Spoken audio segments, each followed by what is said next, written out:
Director of the Bangsamoro Parliament Research and Legal Services. Can you tell us a little bit about the role of your office in this work? And how does the collaboration of your office ensure maybe the success of this project? Thank you, Sam. We were contacted first by Carlo in order to provide legal and policy research, analysis, and review on those of the peace accords that we're talking about. And that's, I think, the prime role that we contributed in deciphering issues in each of the sections of the dossier, of the nomination form. So we provided research data. Even Keb is under my office, a staff of mine. So Keb, I provided the task to Keb to provide more data in order to justify the importance of inscribing his document. Ay, Doc, ikaw yung nag-pressure sa kanya. Yes. Pero gusto ko lang ipabatid sa lahat ng mga nakikinig at nanonood ngayon, ano ba ang halaga kung bakit kailangan natin isumite ang dokumento na ito sa isang international body. Makikita mo na may mga naging impact nito.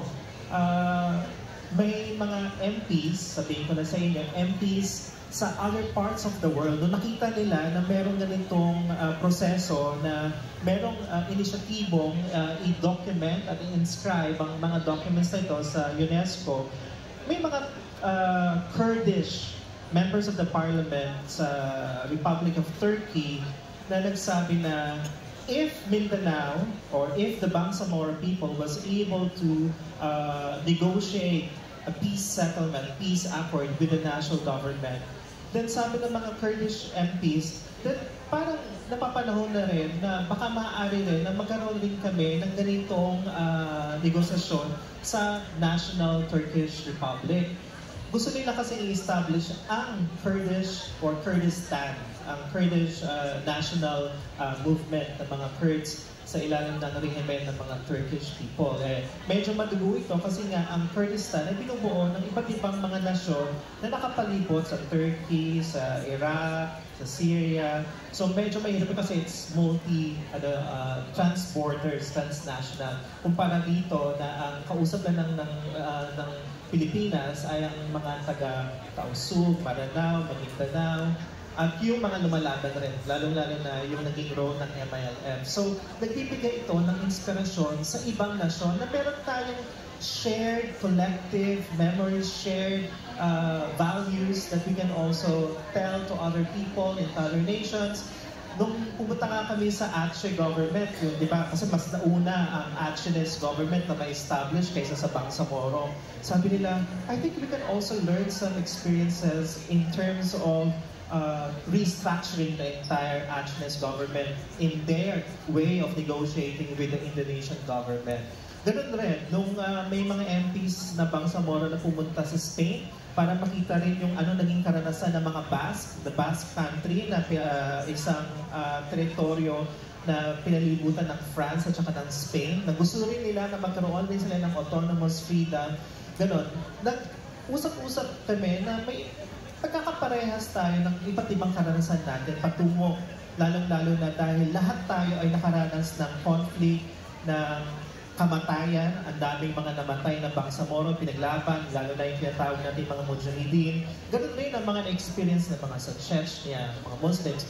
Ito rin ang magsisilbi rin na pag na-inscribe ito sa isang international body, maaari rin ang mga Rohingya Muslims na nasa di ba, masabi nila na sana kami rin ay magkaroon rin kami ng ganitong karanasan. Kasi parang stateless ang mga Rohingya. Biruin mo, ilang buwan na nanirahan sila sa gitna ng high seas, walang pagkain, walang tubig kasi walang gustong tumanggap sa kanila. Mabuti nila ang Pilipinas, at least welcome ang ibang mga Rohingya people.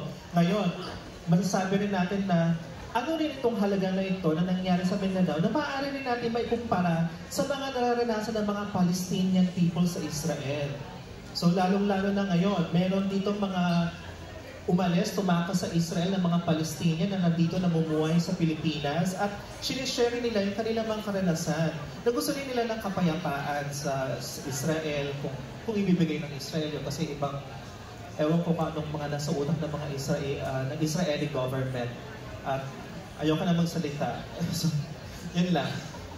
No, but I'm very excited ako listening to you, Doc. Kasi I can see how, once we get this done, it is going to start an international conversation. And it is going to have a ripple effect on all of these countries that you mentioned, and who knows where else, And it's going to start here. Prof, I mean, gusto ko lang susunod yung sinabi niya. Kasi kung titignan natin ng Asia, even Latin America, ang dami ng problema nakapako sa colonialism.